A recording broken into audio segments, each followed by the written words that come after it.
की जय हो। महाराज परम पूज्य श्री सुखदेव भगवान राजा परीक्षित को बड़ी ही सुंदर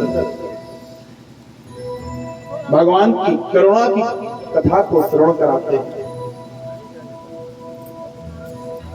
सुखदेव जी कहते राजन, भगवान श्री धाम वृंदावन में रह करके बड़ी सुंदर सुंदर पावन लीलाएं करते हैं। प्रभु बड़ी पावन लीलाएं करते हैं। भगवान ने ब्रजवासियों को स्वप्न में वैकुंठ का दर्शन कराया है। इधर एक दिन एकादशी के दिन नंद बाबा रात्रि में नींद खुल जाने से इनको ऐसा प्रतीत हुआ कि सुबह हो चुकी है और समय का ध्यान नहीं रहा। मध्य रात्रि में जाकर के यमुना में स्नान कर रहे थे तो वैकुंठ श्रीहरि वरुण देव के जो दूत हैं वो नंद बाबा को पकड़ करके ले गए। भगवान ने जाकर के नंद बाबा को छुड़ाया है। आदि कथाओं को सुना करके श्री सुखदेव जी राजन से कहते हैं कि बड़ी ही सुंदर और बड़ी ही अद्भुत कथा है महाराज की कथा। आइए प्रवेश करेंगे। भगवान ने ब्रज की समस्त गोपियों के साथ में महाराज की लीला की। बड़ी सुंदर चर्चा है, प्रेम की चर्चा है, भाव की चर्चा है। बड़ा ही सुंदर ये प्रसंग है। परंतु कहते हैं कि जो ये महाराज की कथा है इसको रास पंचाध्यायी कहते हैं। ये भागवत के प्राण है, पंच प्राण है भागवत के। बड़ी सुंदर लीला है रास लीला। रास का प्रसंग बड़ा ही पावन है, बड़ा ही निर्मल है, बड़ा ही अद्भुत है। परंतु महाराज में प्रवेश करने के लिए कहते हैं कि जो महाराज की कथा सुने उसको कुछ बातों का ध्यान रखना चाहिए। पहला कि मनुष्य के जीवन में नवदा भक्ति का होना बहुत जरूरी है।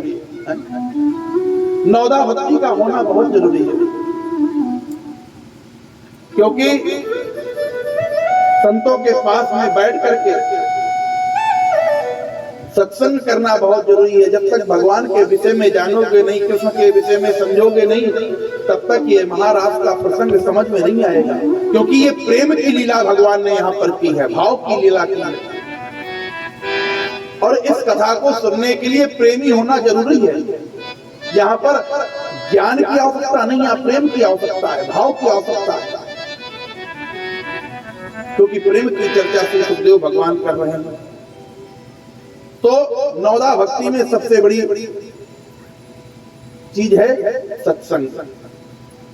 सत्संग में जाकर के भगवान के विषय में समझना जानना, तो जीव में नवदा भक्ति का होना अनिवार्य है। फिर कहते हैं कि गुरु उत्तम होना चाहिए, है ना।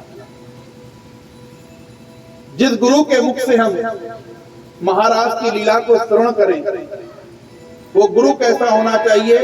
कहते हैं ऐसा गुरु करो जो भक्त हो भगवान का, जिसके पास में ज्ञान के साथ साथ वैराग्य के साथ साथ भक्ति का भी होना जरूरी है, प्रेम का भी होना जरूरी है। यानी कि गुरु ऐसा करो जो रसिक हो, प्रेमी हो। ऐसा गुरु जब हमको कथा सुनाता है तो भगवान, क्योंकि अगर वो प्रेमी होगा, रसिक होगा, तभी वो भगवान की उस प्रेम की चर्चा को भावपूर्ण कह सकता है। क्योंकि ये ज्ञानियों का विषय नहीं है, ये प्रेमियों का विषय है। तो गुरु अच्छा होना चाहिए। जीवन में अगर गुरु उत्तम है तो महाराज इस भवसागर से पार लगवाने में सबसे बड़ा वो आपका सहयोगी बन सकता है। भगवान तक ले जाने में सबसे बड़ा सहयोगी गुरु ही होता है। इसलिए गुरु उत्तम होना चाहिए। फिर कहते हैं कि उसके जीवन में विरक्ति की भावना भी होनी चाहिए। अगर भगवान के प्रति अनुराग होगा और संसार के प्रति विरक्ति होगी, तभी वो भगवान को पा सकता है। इस प्रकार से जिसके अंदर भाव होंगे तभी वो इस महाराज की लीला का दर्शन कर पाएगा। बड़ा ही सुंदर ये भाव है महाराज की लीला का। प्रबल भक्ति में तो भगवान भी महाराज अपने धराधाम को छोड़ करके श्रीधाम वृंदावन में विराजते हैं। हमारे यहाँ एक परम संत हुए हरिदास जी प्रभु, जो वृंदावन आए होंगे उन्होंने हरिदास जी के बारे में सुना होगा। ये हरिदास जी प्रभु तानसेन के गुरु हुए हैं। ये बंद कर दो, तानसेन के गुरु हुए हैं। भगवान श्री कृष्ण के लिए ही हरिदास जी महाराज अपने भजन गाया करते हैं। अपने भजनों को सिर्फ और सिर्फ अपने बिहारी जी को सुनाते हैं और तान यही हरिदास जी महाराज के द्वारा, हमारे यहाँ जो बिहारी जी महाराज है ना, उन्हीं के द्वारा इनका प्राकट हुआ है। माँ के बिहारी भजन सुनने के लिए आया करते थे।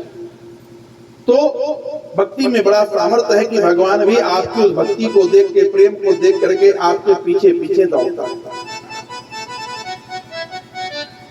ये बड़ा सुंदर महाराज का प्रसंग है। महाराज ने प्रवेश करने से पूर्व कहते हैं गोपियों के बारे में भी जान लेना चाहिए कि ये गोपियां हैं कौन। जिन गोपियों के साथ में भगवान ने रास किया वो कोई साधारण गोपियां नहीं है, कोई शरीर रूपी गोपियां नहीं है। कहते हैं सुखदेव जी राजन 2 मिनट चिंतन करें कि गोपी है क्या। कहते हैं गो का मतलब होता है इंद्रिय और पी का मतलब होता है पीना। जो अपनी समस्त इंद्रियों से कृष्ण रूपी रस का पान करे उसी का नाम गोपी है। और ये गोपियां कोई साधारण नहीं है। कहते हैं चलते फिरते उठते नाचते गाते हर स्थिति में गोविंद को याद करे, वही ये गोपियां हैं। साधारण नहीं है गोपियां। ये गोपियां है कौन? जिस समय भगवान राम 14 वर्षों के लिए दंडक वन में विचरण कर रहे थे, 14 वर्षों के लिए वन में गए, तो दंडक वन के जितने भी संत महात्मा हैं, ऋषि जन हैं, जब भगवान राघवेंद्र सरकार को देखा, सांवली सलोनी सूरत को देखा, तो ये सारे संत महात्मा भगवान श्री राम को देख करके मोहित हो गए। इनके मन में आया कि यदि हम स्त्री होते तो अपने प्रभु की सेवा करते। प्रेमी भाव उत्पन्न हुआ ऋषियों के मन में। तो भगवान ने कहा कि इस अवतार में तो मैं मर्यादा पुरुषोत्तम राम बन करके आया हूं। एक पत्नी व्रत धारण कर रखा है, परंतु आने वाले द्वापर में तुम्हारी इस इच्छा को मैं अवश्य पूर्ण करूंगा। ये वही दंडक वन के संत महात्मा यहाँ पर आकर के गोपी बने हैं महाराज।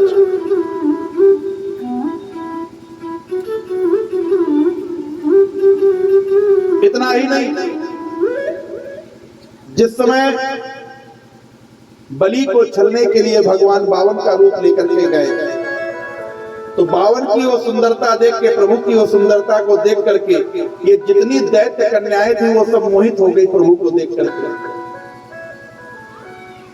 इनके मन में आया कि हम अगर इनकी सेवा कर पाते तो ये मेरा सौभाग्य होता। भगवान ने कहा मैं तो ब्रह्मचारी बन करके आया हूं, इसलिए ये अवसर तुमको नहीं मिल सकता है, परंतु आने वाले द्वापर में मैं कृष्ण रूप में आऊंगा तो निश्चित तुमको ये अवसर प्राप्त होगा। ये वही दैत्य कन्याएं यहाँ पर आकर के गोपी बनी है महाराज। जिस समय समुद्र मंथन हो रहा था, पर्वत को संभालने के लिए भगवान कच्छप का रूप लेकर के समुद्र में प्रवेश किए हैं। तो भगवान कच्छप की सुंदरता को देख करके जितनी मत्स्य कन्याएं हैं वो मोहित हुई हैं। भगवान ने कहा इस अवतार में नहीं देवियों, आने वाले द्वापर में तुमको ये जरूर अवसर प्राप्त होगा। ये वही मत्स्य कन्याएं यहाँ पर आकर के गोपी ही बनी है महाराज। इतना ही नहीं, हमारे यहाँ 4 वेद है, ऋग्वेद, सामवेद, यजुर्वेद और अथर्ववेद। ये 4 वेद है। इन चारों वेदों में 3 कांड हैं, उपासना कांड, ज्ञान कांड और कर्म कांड। तो उपासना कांड के जो 16,000 मंत्र हैं, वो 16,000 मंत्र यहाँ पर आकर के गोपी बनी है महाराज। गोपी बनी श्रुति रूपा, मुनि रूपा, साधना सिद्धि, स्वयं सिद्धा, दैत्य कन्या, मत्स्य कन्या, ये सब यहाँ पर गोपियां बनी है आकर। आज सुखदेव जी कहते हैं ये किसी की बेटी नहीं है, किसी की पत्नी नहीं है, किसी की मां नहीं है, परंतु लीला करने के लिए, भगवान को पाने के लिए ये ब्रज में आकर के किसी की मां बनी, किसी की पत्नी बनी, किसी की पुत्री बनी, भगवान को पाने के लिए ब्रज में जन्म लिया है आकर के, कि भगवान की किसी तरह प्राप्ति हो जाए, कृष्ण की प्राप्ति हो जाए। आज उन्हीं का मनोरथ पूर्ण करने के लिए भगवान ने ये सुंदर पावन लीला की। सज्जनों, शरद पूर्णिमा की बहुत सुंदर रात्रि है, कार्तिक मास में शरद पूर्णिमा की रात्रि आती है, जिस दिन हम सभी भगवान के लिए खीर प्रसादी बनाते हैं। शरद पूर्णिमा कहते हैं चंद्रमा शरद पूर्णिमा की रात्रि धरती के बहुत नजदीक होता है, चंद्रमा से अमृत की वृष्टि होती है। उसी शरद पूर्णिमा की रात्रि को आज भगवान मेरे कृष्ण कन्हैया आज चले आए यमुना के किनारे पर आकर के महाराज कदम के वृक्ष के नीचे खड़े हो गए यमुना के किनारे और अपने पीतांबर को खोल दिया। खोल करके आज यमुना की रेती पर भगवान ने अपने पीतांबर को बिछाया और बिछाने के बाद में फिर अपनी बंसी को निकाला और बंसी को निकाल करके उस पीतांबर पर बंसी को बैठाया और आज हाथ जोड़ करके प्रभु खड़े हो गए। अरे बंसी, ओ बंसी, देख मैं तेरी कितनी सेवा करता हूं। बंसी ने कहा प्रभु आप मेरी क्या सेवा करते हैं? कन्हैया ने कहा बंसी देख, जब तक मैं अपनी उंगलियों के तेरे छिद्र पर चलाता हूं तो मानो मैं तेरे चरणों की सेवा कर रहा हूं, तेरे चरण दबा रहा हूं। और जब तू मेरे अधरों के पास में आती है, मैं तुझे अपने अधरों से लगाता हूं तो मानो मैं तेरा आलिंगन कर रहा हूं। और जब ये मेरे बाल उड़ते हैं तो मेरे बालों से जो हवा होती है उससे मैं तुझे पंखा झलता हूं। बंसी ने कहा कि प्रभु आज इतना मक्खन लगा क्यों रहे हो, बात क्या है, सीधी सीधी बात पे आओ। भगवान कहते हैं देख, आज जब तुझे मैं अपने अधरों से लगाऊं तो तेरी आवाज पूरे ब्रज में इस प्रकार से फैले कि जो गोपी तेरी इस आवाज को सुने वो सारी गोपियां भागी चली आए। भगवान ने बंसी को उठाया, कमर में पीतांबर बांधा और आज महाराज अपनी बंसी की वेणु की निनाद करना शुरू किया है।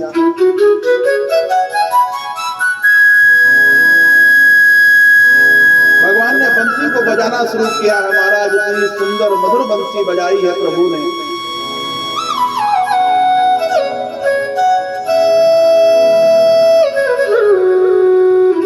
पूरे ब्रज मंडल में आज भगवान की वेणु की निनाद फैलने लगी है महाराज।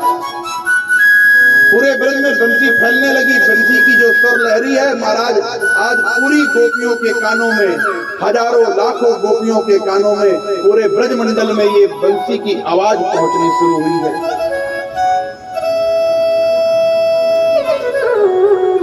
पूरे ब्रज मंडल में जिस गोपियों के कानों में आज बंसी की आवाज पहुंचती है, इन गोपियों को लगता है कि भगवान हमको बुला रहे हैं। इनको प्रतीत होता है कि मेरा नाम लेकर के कन्हैया पुकार रहा है। आज सारी गोपियां महाराज जैसे ही कानों में आवाज पहुंची है, ये सारी गोपियां महाराज आज घर छोड़ करके भाग खड़ी हुई। सुखदेव जी कहते राजन, जो गोपी जिस कार्य को कर रही थी, भगवान की वेणु की निनाद को सुना है तो भाग खड़ी हुई। यही तो प्रेम की प्रबलता है। एक गोपी अपने बच्चे को दूध पिला रही थी, जैसे ही बंसी की आवाज को सुना बावरी हो गई। उसको लगा कि कृष्ण मुझे पुकार रहा है, अपने बच्चे को वहीं छोड़ दिया, पटक दिया और भाग खड़ी हुई। एक गोपी गाय का दूध निकाल रही थी, जैसे ही वेणु की आवाज कानों में पहुंची, बाल्टी को वहीं छोड़ दिया, भाग खड़ी हुई। एक गोपी पति की सेवा कर रही थी, चरणों को दबा रही थी, दूसरा पैर दबा भी नहीं पाई कि कानों में बंसी की आवाज पहुंची, पति के पैर को वहीं छोड़ करके भाग खड़ी हुई। एक गोपी अपने पति को भोजन करा रही थी। पति ने कहा सुन थोड़ा नमक कम है लेकर के आ। जैसे नमक लेने गई महाराज, कानों में बंसी की आवाज जैसे ही पड़ी, इसको भी लगा कि मुझे कन्हैया पुकार रहा है। नमक की जगह चीनी डाल करके महाराज भाग खड़ी हुई। जो गोपी जिस कार्य को कर रही थी वो छोड़ छोड़ करके महाराज भाग खड़ी हुई। एक गोपी के पति ने तो आज बाहर से ताला बंद कर दिया और कहा कि देखता हूं कैसे जाएगी। गोपी ने कहा तुम्हें इस शरीर से प्रेम है ना, इस शरीर को तुम अपने पास रखो, और शरीर को छोड़ करके भाग खड़ी हुई महाराज। हजारों लाखों गोपियां आज चली आ रही हैं, जो जिस कार को कर रही उस कार को छोड़ करके चली आ रही। निसम गीतम नदनंग वर्धनम ब्रज स्त्रिया कृष्ण गृहीत मानसः। सुखदेव जी कहते सारी गोपियां ब्रज की जितनी हैं, जिस कार को करती है वही कार को छोड़ करके भाग खड़ी होती है। क्योंकि इन गोपियों का कृष्ण के प्रति बड़ा अनुराग है, बड़ा प्रेम है, कृष्ण के प्रति बड़ी अनुरक्ति है। क्योंकि इनका एक ही लक्ष्य है श्री कृष्ण को पाना, गोविंद को पाना। इसलिए आज ये सारी गोपियां अपना सर्वस्व छोड़ करके भाग खड़ी हुई हैं। यमुना के किनारे कदम के वृक्ष के नीचे कन्हैया अपनी वेणु की निनाद कर रहा है। ओ काला तेरी बांसुरी नींद चुराए, नींद चुरा के मुझे अपना बनाए, नींद चुरा के मुझे अपना बनाए। ओ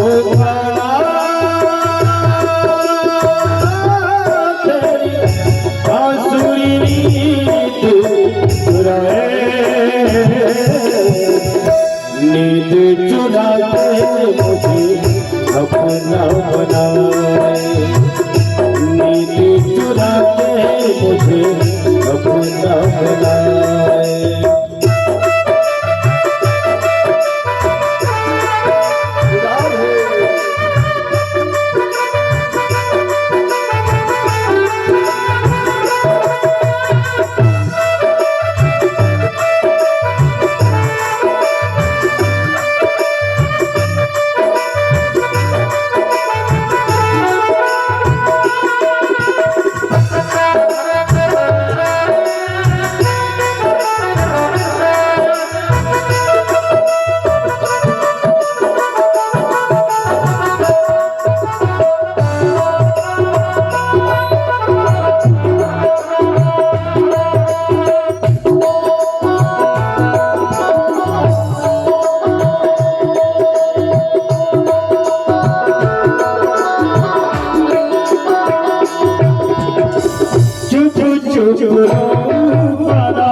दुनिया से चोरी टूट जाए कहीं प्रीत की डोरी, चुप चुप रो कारा दुनिया से चोरी टूट न जाए कहीं प्रीत की डोरी।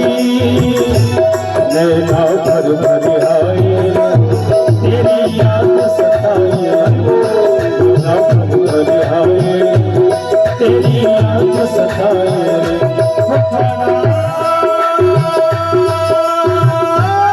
तेरी बांसुरी नींद चुराए,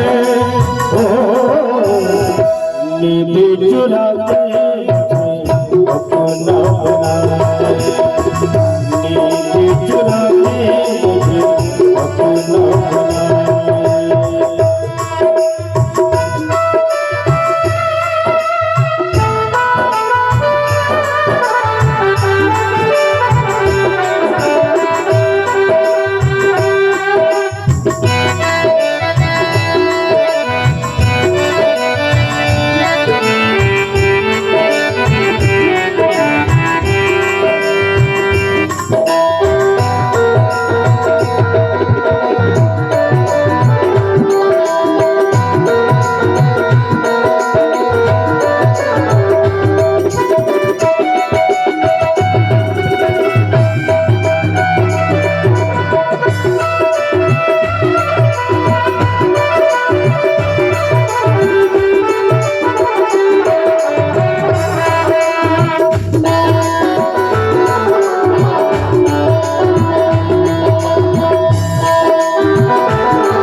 लगा के गाना बड़ा दुख पाया, एक पल भी मोहे चैन न आया। प्रीति लगा के गाना बड़ा दुख पाया, एक पल भी मोहे चैन न आया। जिया मोरा घबराए तेरी याद सताए, जिया मोरा घबराए तेरी याद सताए।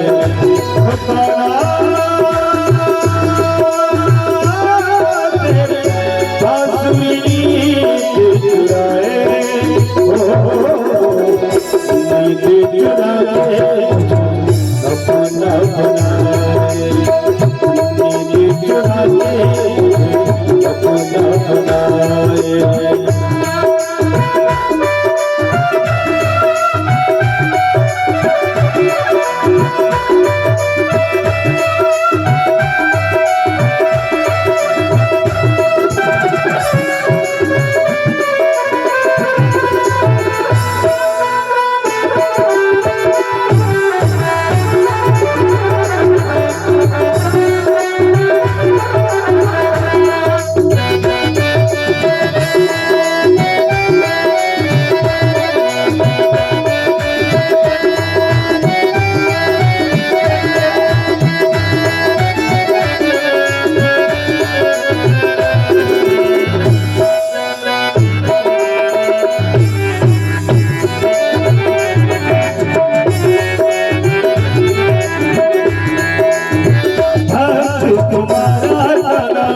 तुझको पुकारे दर्शन दिखा दो मेरी आँखों को तारे। भक्त तुम्हारा तुझको पुकारे दर्शन दिखा दो मेरी आँखों को तारे। तेरा दर्शन आया जीवन बीता गया, तेरा दर्शन आया जीवन बीता गया।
आज महाराज जिन गोपियों के कानों में आवाज पड़ी सारी गोपियां भागी चली आ रही हैं। बाजी कहे बाजी, बाजी कहे कहाँ बाजी, कि बाजी कहे वृंदावन में बंसी की धुन बाजी। हजारों लाखों सैकड़ों गोपियां भाग खड़ी हुई महाराज। गोपियों को देख करके मेरे प्रभु गोविंद मुस्कुराने लगे। जिधर नजर उठा करके देखते उधर से ही सैकड़ों हजारों गोपियां चली आ रही हैं, चारों दिशाओं से भागी चली आ रही हैं। ये गोपियां आई तो जैसे ही गोपियां पास में आई हैं तो भगवान ने क्या किया, स्वागतम वो महाभागः प्रियम किम करवाणि वा ब्रजस्यानामयं कश्चित् ब्रूतागमन कारणम। स्वागतम सुस्वागतम गोपियों, आप आई हो, बड़ा स्वागत है आपका। आपके आने से वास्तव में मुझे बड़ी प्रसन्नता हुई, आप बड़ी महाभाग्य हो। आप सभी के आने से बड़ी प्रसन्नता हुई मुझे, आप आई पधारी। अब गोपियों के मन में बड़ी प्रसन्नता है कि आज कन्हैया ने अपनी बंसी को बजा करके हमें पुकारा और हम आ गए, तो आज गोविंद हमारा स्वागत कर रहे हैं। स्वागतम वो महाभाग, स्वागतम, तो स्वागतम। लेकिन स्वागत करते करते मेरे गोविंद ने, मेरे प्रभु ने कहा, गोपियों तुम आई, तुम्हारा स्वागत है, परंतु क्यों आई हो, किस लिए आई, क्या करने आई हो, क्यों आई हो तुम यहाँ पर?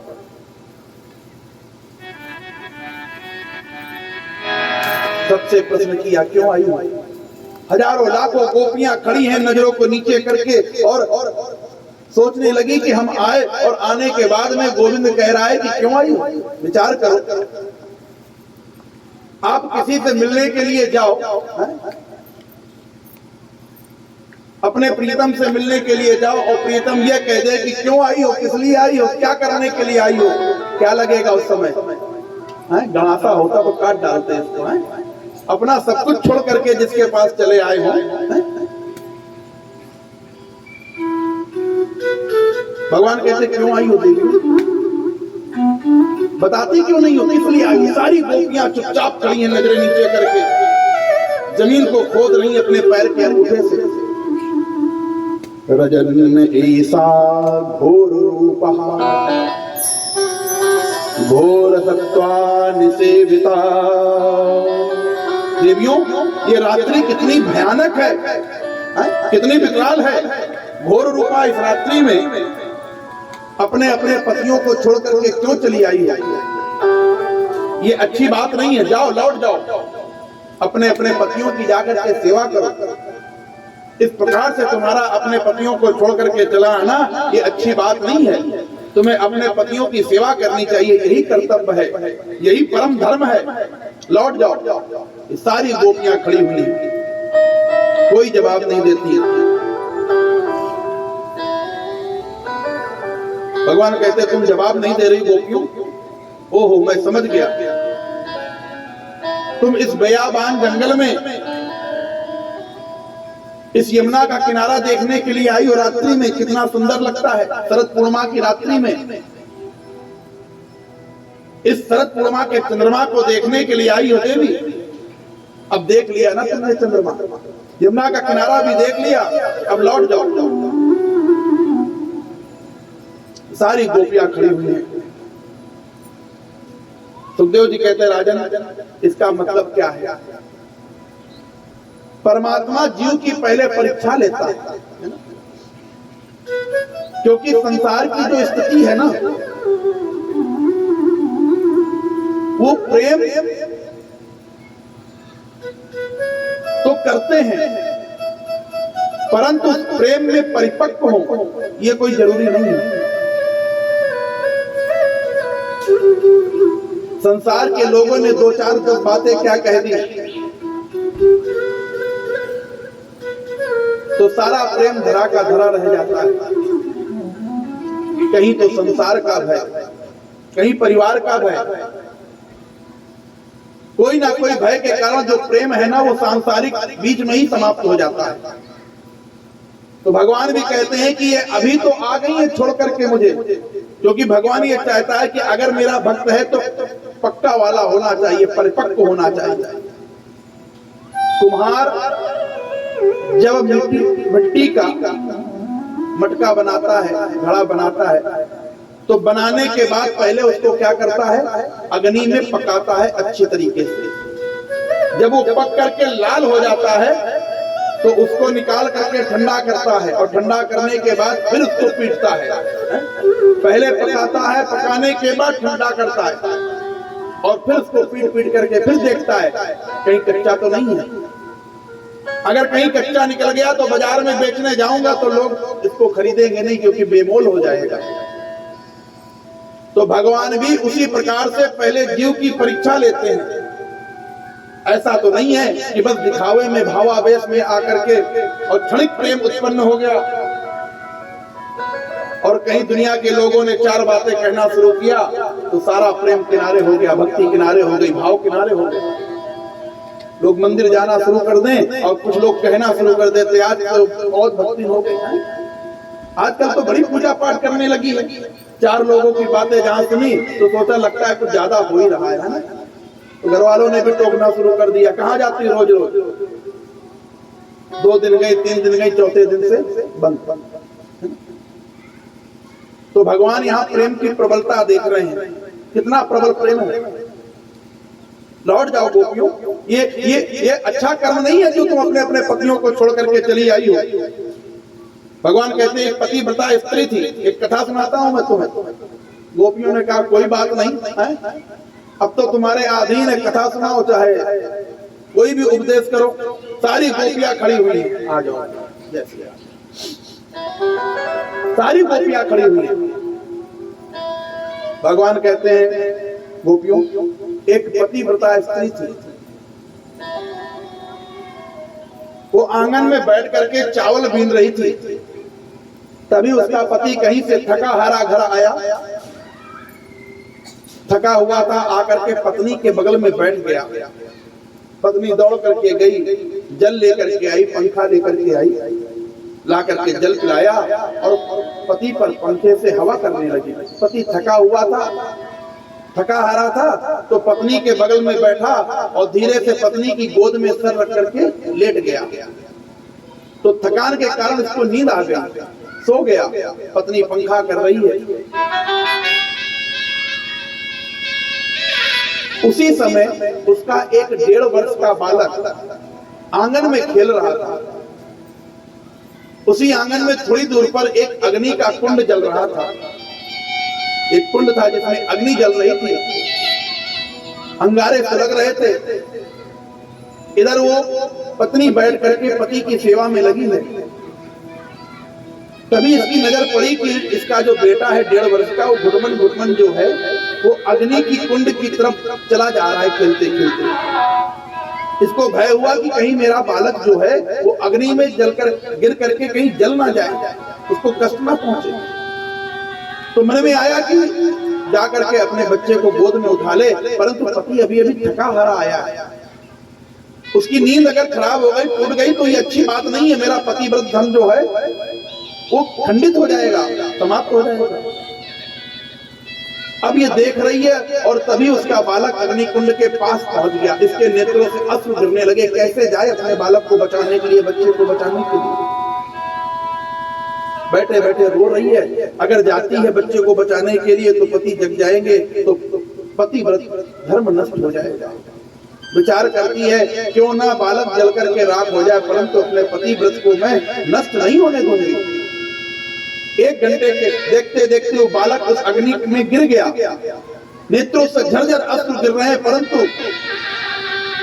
1 घंटे के बाद उसका पति सो करके उठा, दौड़ करके गई। जा करके क्या देखती है कि पतिव्रत का जो उसने धर्म ले रखा था, उसके प्रभाव से वो बालक अग्नि में खेल रहा है। वो अग्नि भी उसके लिए चंदन की भांति हो गई, चंदन की भांति हो गई।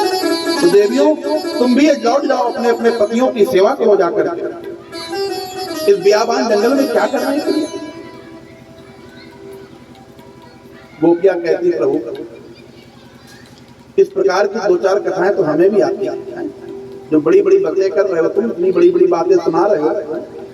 एक तो अपना सर्वस्व छोड़ करके तुम्हारे प्रेम में इस रात्रि में हम चले आए हैं। कोई प्रेमी किसी से मिलने जाए और उसको उपदेश करना शुरू कर दे, तो ऐसी 2-4 कथाएं तो हमें आती हैं। भगवान ने कहा अच्छा तुम्हें भी कथाएं आती हैं तो सुना डालो। एक गोपी ने कहा प्रभु, एक पतिव्रता स्त्री थी, वो बड़ी पति की सेवा किया करती थी। एक दिन उसका पति व्यापार करने के लिए बाहर जाने लगा। पत्नी ने कहा कि आप नहीं रहोगे तो कैसे मैं आपके बिना रहूंगी। पति ने कहा कि देख, एक काम कर, मैं अपनी एक मिट्टी की मूर्ति बनाकर तुझे दे जाता हूं, तो उसी की सेवा करना। पति चला गया। पत्नी प्रतिदिन उसी मिट्टी के पति की सेवा करती, स्नान कराना, भोग लगाना, वस्त्र पहना आदि आदि नित्य कर्म करके बाद में पीछे स्वयं भोजन आदि करती। एक दिन वो अपने उसी मिट्टी के पति की पूजा कर रही थी, तभी उसका जो सच्चा पति था, वो आकर के दरवाजे के बाहर खड़ा होकर के और साकल को खटखटाया। तो गोपियों ने पूछा, कन्हैया मेरे प्रश्न का ये उत्तर दो कि अब उस स्त्री को क्या करना चाहिए। दरवाजे पे जो उसका सच्चा पति खड़ा है उसके लिए जाकर के दरवाजा खोले, या जो मिट्टी के पति की सेवा कर रही थी उसी की सेवा करे। भगवान ने कहा इसमें भी कोई पूछने की बात है? अरे जब उसका सच्चा पति आ ही गया है तो फिर मिट्टी के पति की पूजने की आवश्यकता क्या है। गोपियों ने कहा बस प्रभु आपने अपने प्रश्न का उत्तर दे दिया। अरे ऐसे वर को क्या वरूं, ऐसे वर को क्या वरूं, जो जन्मे अरु मर जाए। भरिए गिरधर लाल को तो चुन लो अमर हो जाए। हे प्रभु, तो हम भी आज अपने वो मिट्टी के पतियों को तो छोड़ करके आए हैं ना। सबके सच्चे पति तो आप ही हो प्रभु, हम सबका रूप परमात्मा ही तो पति है। हम किसी पति को नहीं छोड़ करके आए, तो मिट्टी के पति सांसारिक हम उनको छोड़ करके आए हैं। हम सबके प्राणेश्वर तो प्रभु आप ही हो। ऐसे वर को क्या करना, वो मिट्टी के पति, वो शरीर के जो हाड़ मांस का शरीर है वो एक दिन समाप्त हो जाएगा। भगवान समझ गए ये बिल्कुल पक्की वाली है, लेकिन गोपियां कहते प्रभु ये अच्छी बात नहीं है। इस प्रकार से हम आपके प्रेम में अपना सर्वस्व छोड़ करके चली आई और आप हमको आने के बाद कहते लौट जाओ। एक तो ये बैरंग जो तुम्हारी बंसी है ना, पहले तो इसको कभी बजाया मत करो, या तो इसको बजाना छोड़ दो। जब तुम इसको बजाते हो हमारे कानों में जब आवाज पहुंचती है तो हमारा दिल और दिमाग हमारे पास नहीं रहता है। ये बंसी ऐसी बजती है कि हम तुम्हारी तरफ खींचे चले आते हैं प्रभु, इसलिए अब समय इस बंसी को बजाना बंद कर दो। गोपियां बड़ा सुंदर भाव कहती हैं, क्या? एक घनश्याम तेरी मुरली, कन्हैया अपनी इस बंसी को बजाना हमेशा के लिए छोड़ दो, और अगर आज हम आ गए हैं तो हमें स्वीकार करो, और नहीं तो बंसी बजाना बंद कर दो। अरे घनश्याम तेरी मुरली पागल कर जाती है। घनश्याम तेरी मुरली पागल कर जाती है। घनश्याम तेरी मुरली पागल कर जाती है। घनश्याम तेरी मुरली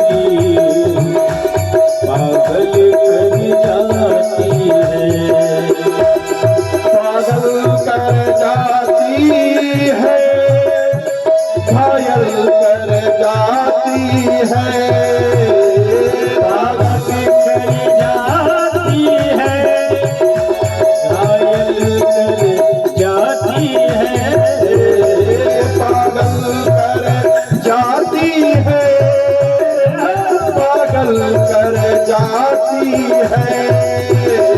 पागल कर जाती है, घायल कर जाती है।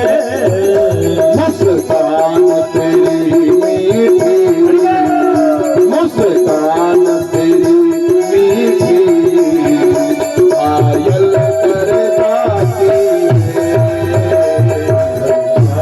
तेरी बंसी पागल कर जाती है।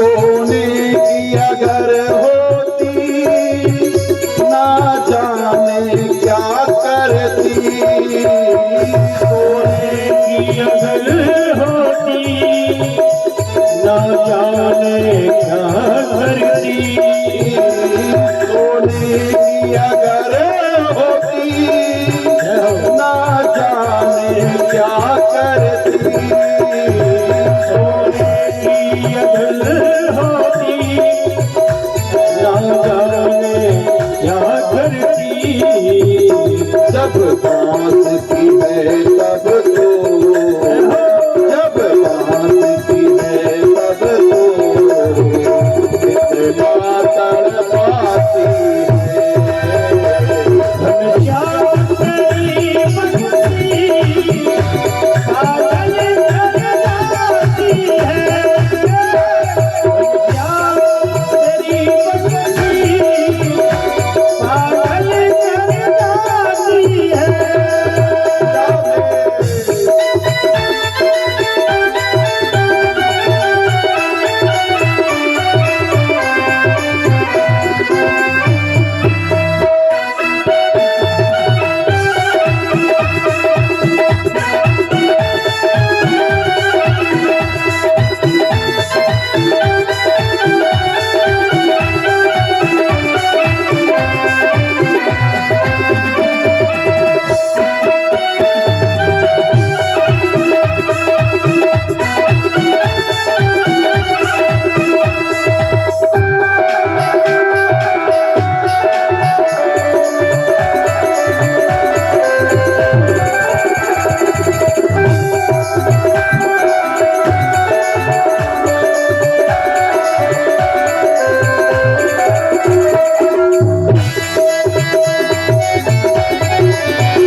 क्या कहती है गोपी? तुम गोरे अगर होते ना जाने क्या करते, तुम गोरे अगर होते ना जाने क्या करते, गोपियाँ कहती प्रभु तुम काले बन करके आए हो, कहीं गोरे बन करके आते तो न जाने क्या होता। जब काले बन करके आए हो तो ये दुनिया उस काली जो सांवली सलोनी तुम्हारी सूरत है, जब इतने काले हो तब ये दुनिया मर रही तुम्हारे पीछे है। और कहीं तुम गोरे बन करके आते तो क्या होता। हमारे यहाँ ब्रज में कहते हैं ऐ श्याम लला, ऐ श्याम लला तुम होते लली, ऐ श्याम लला अगर तुम होते लली तो गले कट जाते करोड़न के हैं। कहीं तुम पुरुष बन करके आओ, कहीं अगर स्त्री बन करके आते तो पूरियां जल जाती हैं। तुम गोरे अगर होते ना जाने क्या करते, तुम गोरे अगर होते ना जाने क्या करते, जब काली सूरत पे, जब काली सूरत पे दुनिया मर जाती है। घनश्याम तेरी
जाने क्या करते तुम सीधे दिल होते ना जाने क्या करते।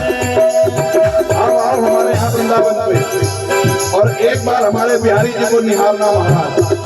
हमारे कन्हैया 3 जगह से टेढ़े हैं, भगवान खड़े भी तिरछे हैं, देखते भी तिरछा है और इनकी बंसी भी तिरछी लिए खड़े हैं महाराज वहां पर। तुम सीधे अगर होते ना जाने क्या करते तुम सीधे अगर होते ना जाने क्या करते। जब तेरी चितवन पे जब तेरी चितवन पे दुनिया मर जाती है।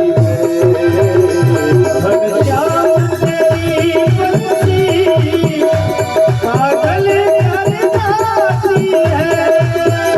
ये तीर जलाती है, ये तीर जलाती है, घायल कर जाती है। मुस्कान तेरी मीठी घायल कर जाती है। घनश्याम तेरी मुरली पागल कर जाती है। घनश्याम तेरी बंसी पागल कर जाती है। पागल कर जाती है, घायल कर जाती है। पागल कर जाती है, घायल कर जाती है। पागल कर जाती है, घायल कर जाती है। पागल कर जाती है, घायल कर जाती है। मुस्कान तेरी मीठी, मुस्कान तेरी मीठी, घायल कर जाती है। मुस्कान तेरी मीठी घायल कर जाती है। घनश्याम तेरी मुरली पागल कर जाती है। श्याम तेरी बंसी पागल कर जाती है। श्याम तेरी बंसी पागल कर जाती है। श्याम तेरी बंसी पागल कर जाती है। पागल कर जाती है,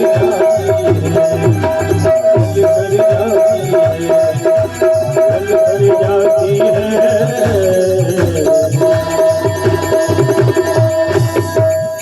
गुरबाग के बिहारी लाल की जय हेलो श्री राधे। आज ये सारी गोपियां प्रभु की तरफ तिरछी निगाहों से देखते हुए कहते कन्हैया एक तो तुम्हारे प्रेम में हम सब कुछ छोड़ करके चले आए और आने के बाद में कहते हो क्यों आई। भगवान ने कहा गोपियों पहले मैं तुम्हारी परीक्षा ले रहा था, कहीं ऐसा तो नहीं कि तुम छोड़ करके भाग खड़ी हो।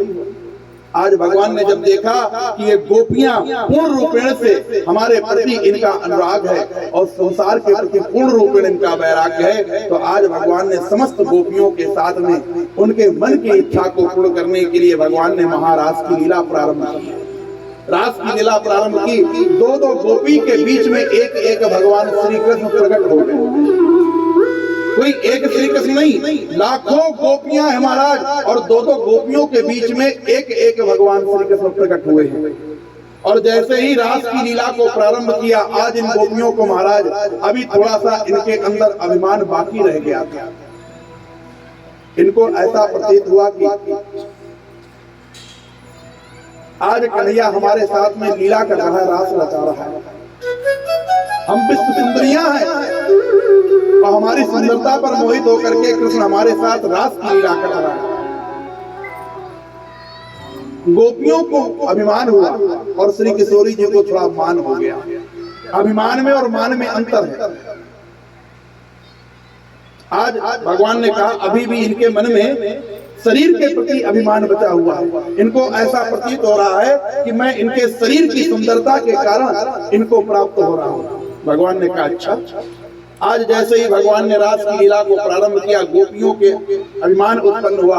आज भगवान श्री किशोरी जी को लेकर के अंतर ध्यान हो गए गोपियों के बीच से।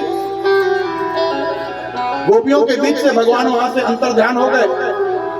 अब जब गोपियों ने देखा श्री किशोरी जी के साथ भगवान अंतर ध्यान हो गए, तो ये महाराज व्याकुल हो उठी, विरह में व्याकुल हो उठी। भगवान के उस प्रेम को पाने के लिए पश्चाताप हुआ कि हमारे अंदर अभिमान रह गया था। अरे हम तो भूल ही गए थे, मेरा कन्हैया किसी के शरीर का भूखा नहीं है, वो तो आत्मा का प्रेमी है। हमने अपने शरीर का अभिमान कर दिया। विरह में व्याकुल हो गई महाराज, रोने लगी, नेत्रों से अश्रु की झरझर बारिश होने लगी है।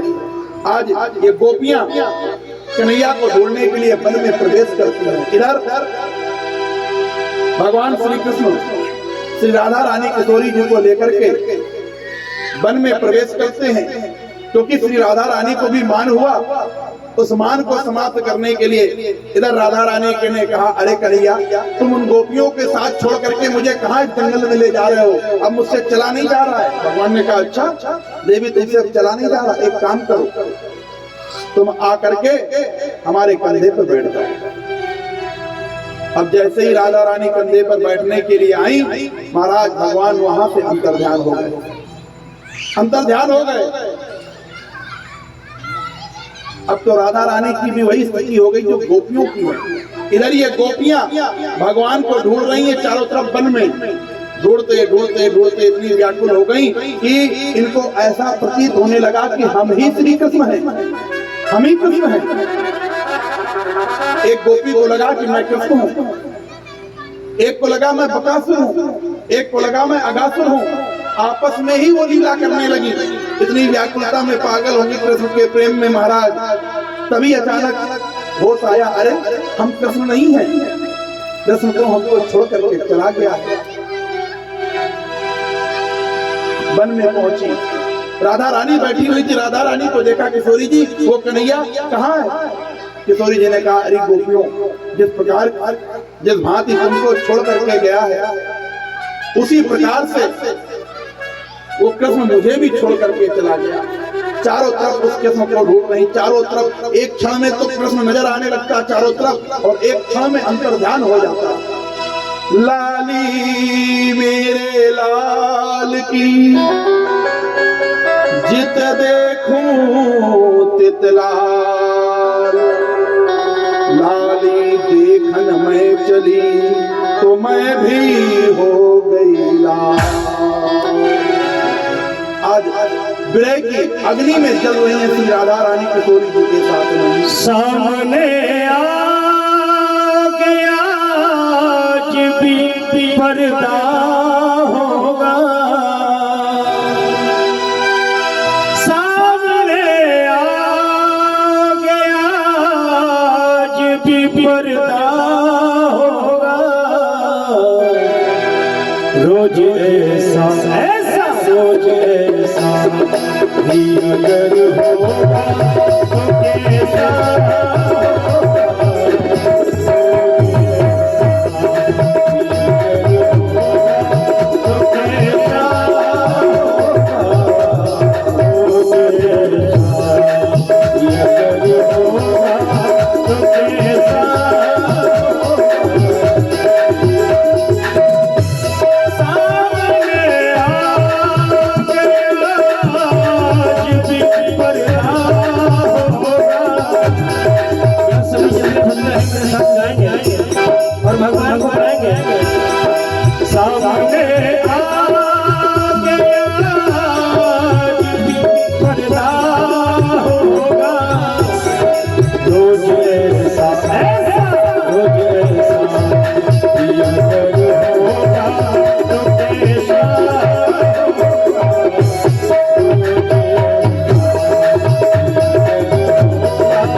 पर्दा दोबारा नहीं है, हमें तेरा पर्दा हमें तेरा पर्दा दोबारा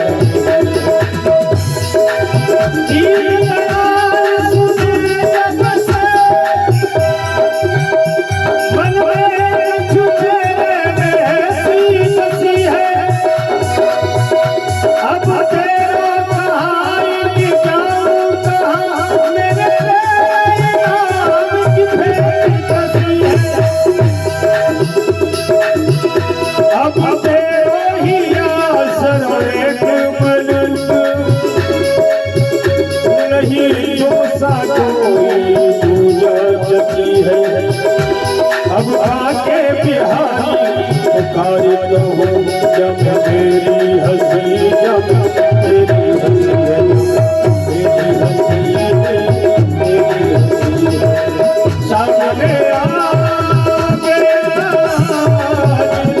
पर्दा होगा सामने आके पर्दा होगा रोज ऐसा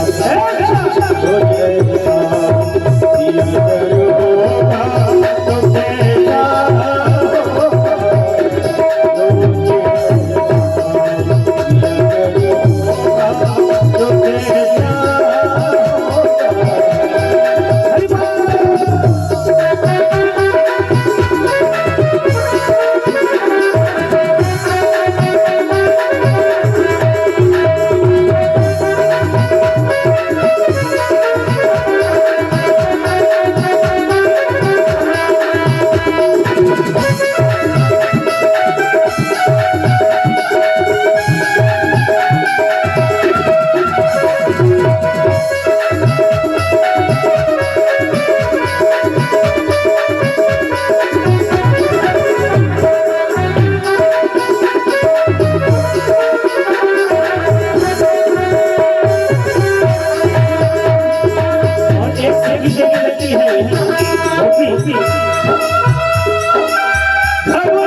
रोज ऐसा दीदार होगा तो तेरा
आज महाराज सारी गोपियां विरह में तड़प रही हैं, भगवान को ढूंढ रही हैं हर तरफ। राधे से कहते, राधे आप चिंता मत करो, हमें अपने दुख से ज्यादा तुम्हारा भी दुख मुझे खल रहा है। वो कन्हैया हमको छोड़ करके क्यों चला गया? प्रेम ने व्याकुल, ये गोपियां तड़प रही हैं, बिलख रही हैं, व्याकुलता में रो रही हैं, नेत्रों से अश्रु गिर रहे हैं।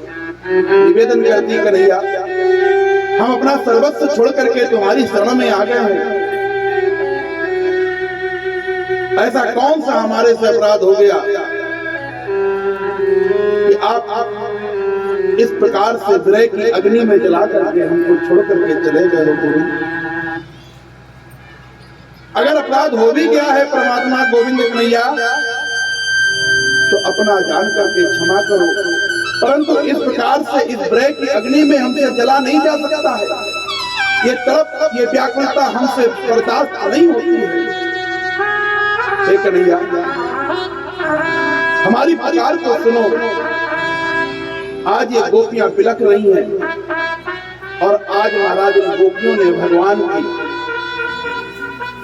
उस विरह की अग्नि में जलते जलते ये यमुना के किनारे आ गई। क्योंकि जब तक यमुना का साथ नहीं होगा, यमुना की कृपा नहीं होगी, तब तक गोविंद मिलेगा कैसे?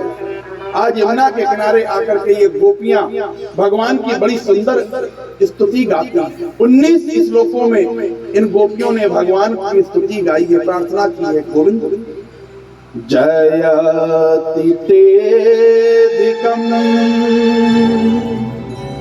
जन्मना व्रजा त्रयत इंदिरा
Thank you. इन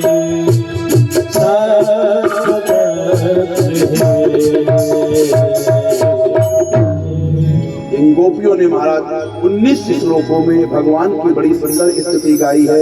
इसको कहा जाता है गोपी गीत। ये बहुत ही सुंदर स्तुति है, विरह की स्तुति है। कहते हैं सुखदेव जी राजन, जो भी भावपूर्ण होकर के भगवान श्री कृष्ण की इस स्तुति को अपने जीवन में उतार लेता है और प्रतिदिन अगर इसका पाठ करता है नित्य भाव के साथ में, एक ना एक दिन उसको कृष्ण प्राप्त ही हो जाता है। आज ये गोपियां भगवान की स्तुति करती, प्रभु आप हमें छोड़ करके गोविंद क्यों चले गए? आपके जन्म की वजह से ये ब्रजमंडल स्वर्ग बन गया है,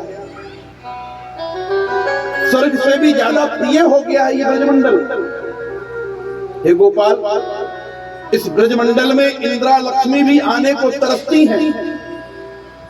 ऐसे ब्रजमंडल में सौभाग्य से हमें वास मिला, आप हमें क्यों छोड़ करके चले गए?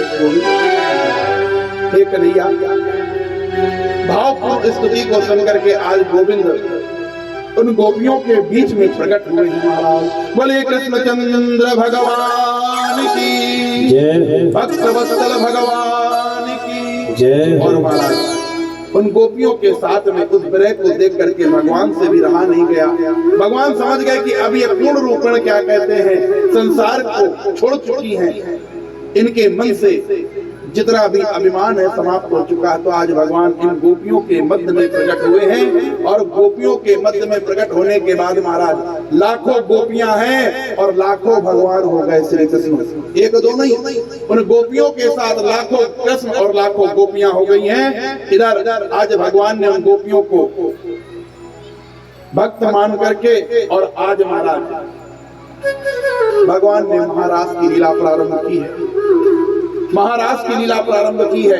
श्री किशोरी जी के साथ में मध्य में भगवान विराजमान हैं और लाखों गोपियां, लाखों श्री कृष्ण महाराज की लीला करने के लिए जैसे ही आगे मेरे प्रभु बढ़ते हैं, उसी समय उस दृश्य को, उस महाराज को देख करके वहां पर कामदेव आया है।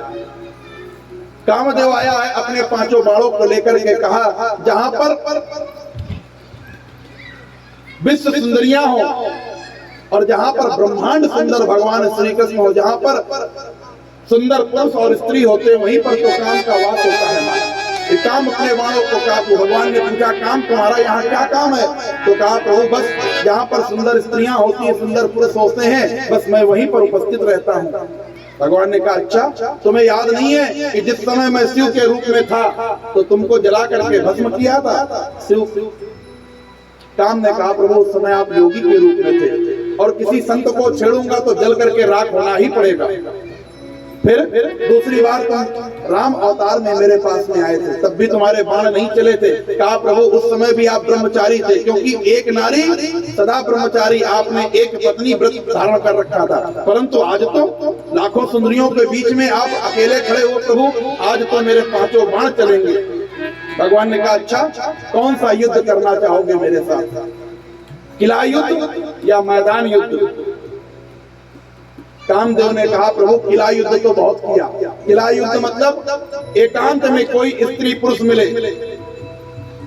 तो काम कहता है कि प्रभु किला युद्ध तो बहुत कर चुका हूँ, आज तो मैं खुले में हजारों गोपियों के सामने आपके साथ युद्ध करूँ। भगवान ने कहा 5 बाण लेकर के आया, परंतु एक भी बाण इसके चले नहीं, क्योंकि यहाँ तो साक्षात वो योगेश्वर है, वो परमात्मा है, परमेश्वर है। आज भगवान ने महाराज की लीला प्रारंभ की है महाराज, और जब इस लीला को देवता लोगों ने देखा है तो आश्चर्यचकित हुए हैं, और उस आश्चर्यचकित में भगवान शिव ने भी इस लीला को देखा तो उस लीला में प्रवेश करने के लिए गदगद हो गए। आज जितनी भी ब्रह्मांड में जितनी भी देवियां हैं, लक्ष्मी आदि जितनी भी देवियां हैं, सब इस महाराज ने प्रवेश की है। इधर कैलाश पर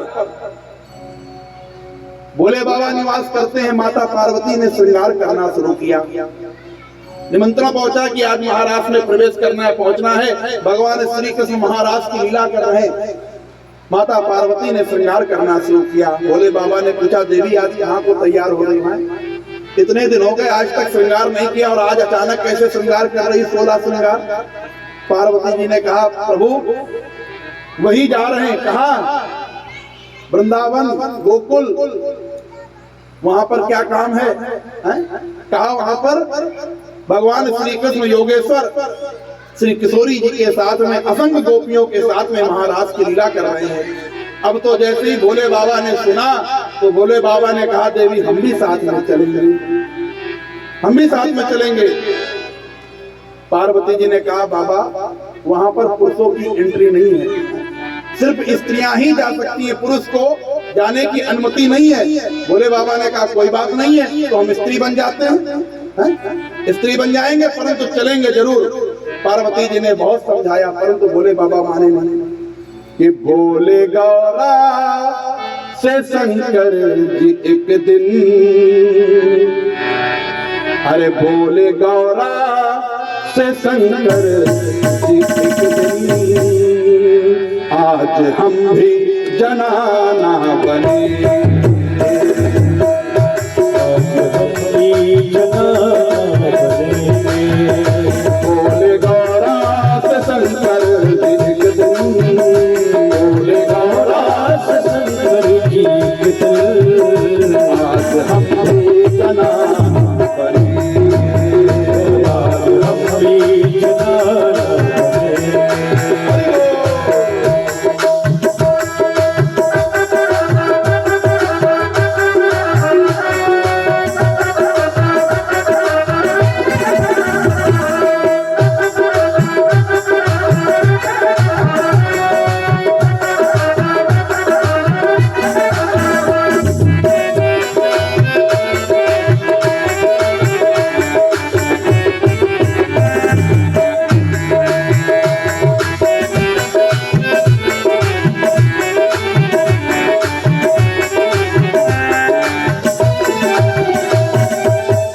पार्वती जी भोले बाबा से, बोली गौरा सुनो त्रिपुरारी, अक्ल हो गई क्या तुम्हारी,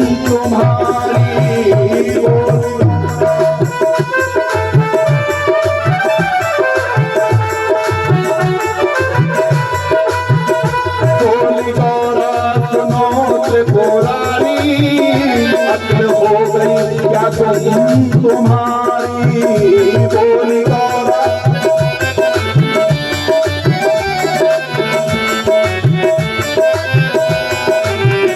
मर्द से बन रहे हो जनाना, मर्द से बन रहे हो जनाना, कह रहे साथ हम ही चले,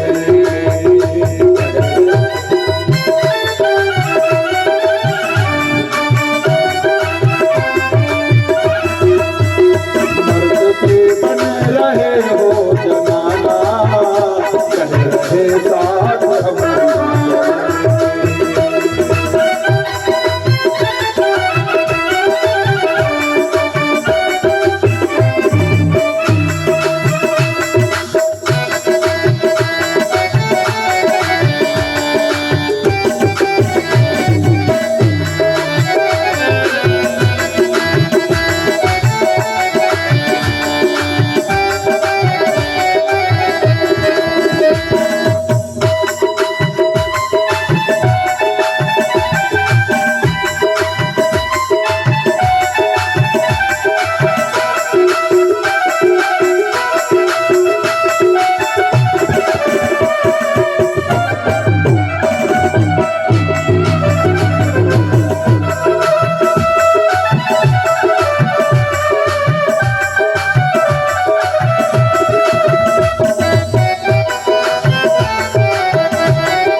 भोले बाबा कहते हैं पार्वती से कि देवी हम भी चलेंगे आपके साथ में, स्त्री बनेंगे। पार्वती जी ने बहुत समझाया परंतु बाबा माने नहीं माना। आज भोले बाबा ने श्रृंगार करना शुरू किया। पार्वती जी से कहा देखो जाओ जाकर के जो तुम्हारे पास में साड़ी वगैरह रखी हो उठा करके लाओ। पार्वती जी ने कहा बाबा जब से कैलाश पर्वत पर आए हैं तब से एक भी साड़ी आज तक ला के नहीं दी हो, कहाँ से ला करके दे? भोले बाबा ने कहा देवी वो मायके से तो लाई होगी ना, ले आओ। पार्वती जी ले आई। अब भोले बाबा लंबे चौड़े हैं महाराज, बहुत ज्यादा है ना, थोड़े बहुत नहीं, बहुत लंबे चौड़े। तो 3-4 साड़ियां पहन ली, कमर भी ढक नहीं पाई। अब 2-4 चुनरी वगैरह भी लेकर के आई तो किसी तरह। अब भोले बाबा का माताओं जब बाल बांधती हैं तो छोटा सा जूड़ा बनता है, और भोले बाबा की बड़ी बड़ी जटाएं, तो जैसे स्कूटर की स्टेपनी होती है इतना बड़ा, तो भोले बाबा का जूड़ा मारा। खैर किसी तरह खींचतान से जूड़ा बांधा गया, परंतु 2.5 हाथ की दाढ़ी बाबा की लंबी लंबी। अब अगर दाढ़ी को छुपाते तो जूड़ा खुल जाता। खैर किसी तरह खींचतान करके भोले बाबा ने महाराज श्रृंगार किया। अब गले में सर्पों की माला पड़ी हुई है, सांस फूलने लगी तो सर्प देवता इधर से फुफकारे, भोले बाबा इधर से मारे तो दूसरी तरफ से सर्प निकल आया। भोले बाबा ने कहा कुछ देर के लिए शांत बैठ जाओ, नहीं तो जाने नहीं मिलेगा। श्रृंगार किया महाराज, 16 श्रृंगार। परंतु जैसे ही चलने लगे तो बाबा के पैर बड़े बड़े, लंबी लंबी बेवाइयां फटी है महाराज। एक एक मुट्ठी सरसों के दाने भर दिए जाए, इतनी इतनी बेवाइयां फटी। पार्वती जी ने कहा बाबा नाक कट जाएगी, लोग क्या कहेंगे, मान जाओ मत जाओ। भोले बाबा ने कहा देवी चलेंगे जरूर, एक काम करो, जाओ वो ले आओ जो तुम हाथों में लगाती हो। पार्वती जी ने कहा मेहंदी। बाबा ने कहा हाँ बस बस वही ले आओ। बोले बाबा का वो खरीद के लाए रहा हूँ मेहंदी, जो कह रहे हो ले आओ। इतनी बड़ी बेगाइयों में मेहंदी कहाँ पूरी पड़ने वाली है। तो भोले बाबा ने कहा एक काम करो देवी, अगर मेहंदी नहीं है तो जाओ, नंदी ने गोबर किया है तो गोबर उठा लो। अब नंदी का गोबर छोप करके बाबा तैयार हुए, कहा चलेंगे तो जरूर देवी। अब भोले बाबा तैयार हुए महाराज। अब जब देवियां चलती हैं, स्त्रियां चलती हैं तो धीमे धीमे हैं, बड़ी नाजुक कोमल चाल होती है। और जब बाबा चले तो महाराज एक टांग लखनऊ, एक बाराबंकी, एक अयोध्या, बड़ी तीव्रता से चले जा रहे थे। अब माता पार्वती कहीं बाबा धीमे चलो, बाबा को तो पहुंचने की जल्दी है आज महाराष्ट्र में। चले जा रहे हैं महाराज, रास्ते में एक गड्ढा आ गया। तीव्रता से चले जा रहे थे, ध्यान नहीं दिया जल्दबाजी में, गड्ढे में जैसे ही पैर पड़ा तो बाबा गिर पड़े। पार्वती जी ने कहा बाबा मान जाओ, नाक कट जाएगी। बोले बाबा ने कहा देवी चलेंगे जरूर। पहुंच गए वृंदावन। ललिता और विशाखा का पहरा लगा हुआ था, सभी की एंट्री हो रही थी। पार्वती जी पहुंची, पार्वती जी को अंदर जाने को दिया गया। पूछा आप कौन है? कहा मैं कैलाश से आई हूँ, भोलेनाथ की पत्नी, मेरा नाम पार्वती है। ललिता विशाखा ने कहा ठीक है जाइए अंदर। अब बाबा 2 हाथ का घूंघट किए, कहीं पोल पट्टी ना खुल जाए। पूछा गया देवी आप कौन है? बड़ी लंबी चौड़ी है, कहाँ से आई है, किस लोक से पधारी हो? अब बोले बाबा बोले कैसे? अब जनानी आवाज में और मर्दानी आवाज में अंतर है। अब बाबा चुप खड़े हुए, कैसे बोले, क्या बोले? अंदर नहीं जाने दिया गया। पार्वती जी ने पीछे मुड़ के देखा तो बाबा गायब है। सोचा लौट के चले, नहीं तो पोल पट्टी खुल जाएगी, नाक कट जाएगी। लौट के आई, ललिता से कहा कि देवी इनको अंदर आने दो, पहले परिचय दीजिए हैं कौन, बिना परिचय के जाने नहीं मिलेगा। अब पार्वती जी क्या बताएं कौन है? तो महाराज जल्दबाजी में कही कि भोले बाबा की दूसरी वाली हमारी सौत है। ललिता विशाखा ने कहा कैलाश में भी प्रथा चालू हो गई। कहा सब जगह चालू हो रही तो खाएं आजकल है, दूसरी तीसरी का। लेकिन ललिता विशाखा समझ गई ये भोले बाबा है। कहा निवेदन किया भोले बाबा से कि बाबा अगर आपको अंदर जाना है तो प्रेम सरोवर में स्नान करना पड़ेगा। आज भोले बाबा ने प्रेम सरोवर में स्नान किया महाराज, और आज भोले बाबा गोपी के रूप में परिवर्तित हो गए हैं, पुरुष से स्त्री बन गए और पहुंच गए महाराष्ट्र में। होए सो रास रचो वृंदावन, जय हो। बही रही पायल की झटका, रास रचो वृंदावन, बही रही पायल की झटका।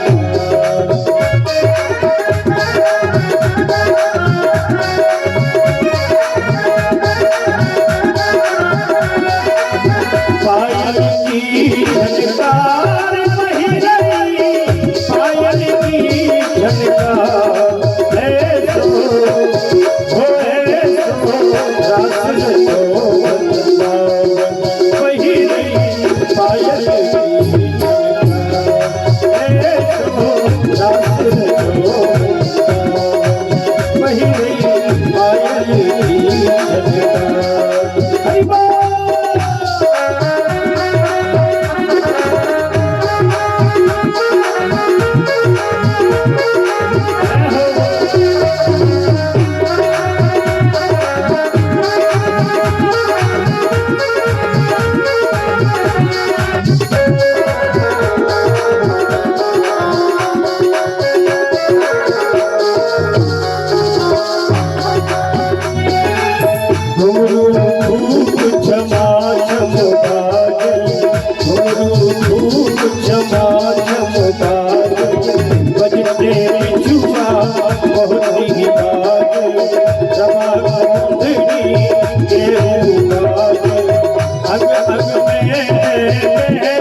में रहना रैया चुनियन की झंडा है तो दास रचो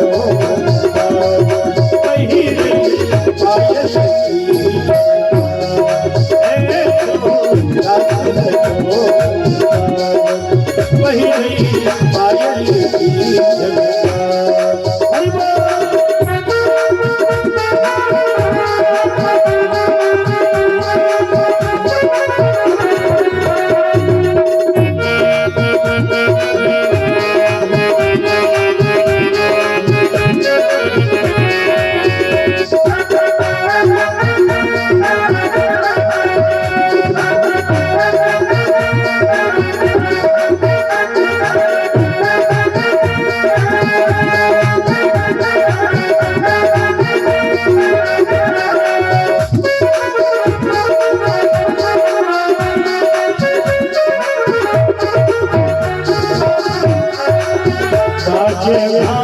भांति के बाजे बाजे भांति भांति के बाजे जागी पठावत धुंधुली बाजे सारंगियों बहुली बाजे बंसी बाजे मधुर मधुर बंसी बाजे मधुर मधुर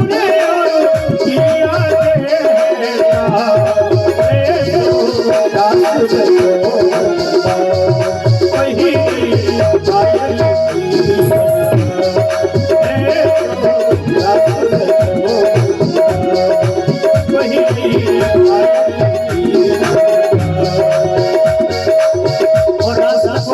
पिया सभी जाना चाहेंगे, बैठे रहेंगे, ताली शबा करेंगे सभी। दास रचो है, दास रचो है, दासी नारी महादास रचो है, दास रचो है, दास रचो है, दासी नारी महादास रचो है, दास रचो है, दास रचो है, दासी नारी महादास रचो है।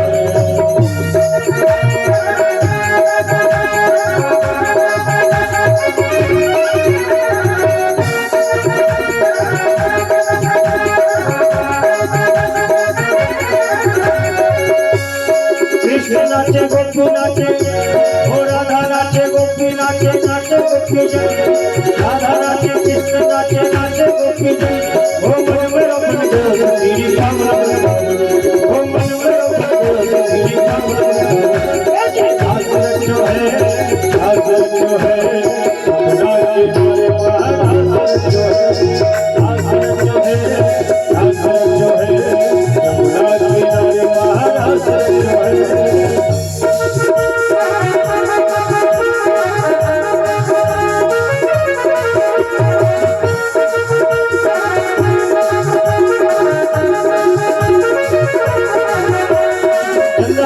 सूरज नाचे नाचे सारा चंदा नाचे सूरज नाचे नाचे सारा ओ मन में मेरी बाबा ओ मन में मेरी बाबा दास रचो है दास रचो है दास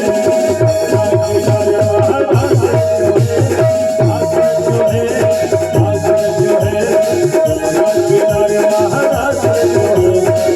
यह सभी जितने भक्त दोनों हाथ ऊपर करेंगे, ताली शबा करो।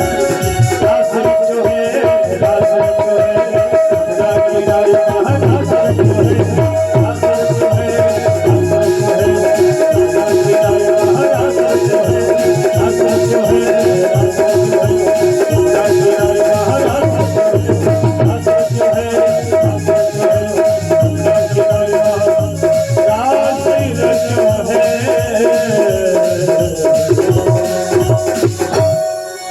बोले भक्तवत्सल भगवान की गोपेश्वर भगवान की। आज भगवान शिव गोपी का भेष लेकर के आए, वृंदावन में ही भगवान ने वास किया है। भगवान शिव का एक नाम और हो गया गोपेश्वर महादेव। हमारे यहाँ वृंदावन में कहते हैं आप बिहारी जी के दर्शन करके आए, अगर गोपेश्वर के दर्शन नहीं किए तो बिहारी जी के दर्शन का लाभ नहीं मिलता है, क्योंकि वृंदावन के कोतवाल हैं गोपेश्वर भगवान। कोतवाल कहा जाता है इनको। इसलिए जब भी बिहारी जी आए वृंदावन आए, बांके बिहारी दर्शन करें तो महाराज गोपीनाथ बाजार में गोपेश्वर महादेव के दर्शन अवश्य करें। रंगनाथ मंदिर के पास गोपीनाथ बाजार, वहीं पर भगवान शिव का बड़ा सुंदर आज भी सायंकालीन बड़ा सुंदर दिव्य श्रृंगार कराया जाता है। महाराज समय व्यतीत हुआ, भगवान ने अपनी लीला को विश्राम दिया। इधर परम पूज्य श्री सुखदेव भगवान राजा परीक्षित को भगवान की कथा को श्रवण करा रहे हैं। नारद ने आकर के कंस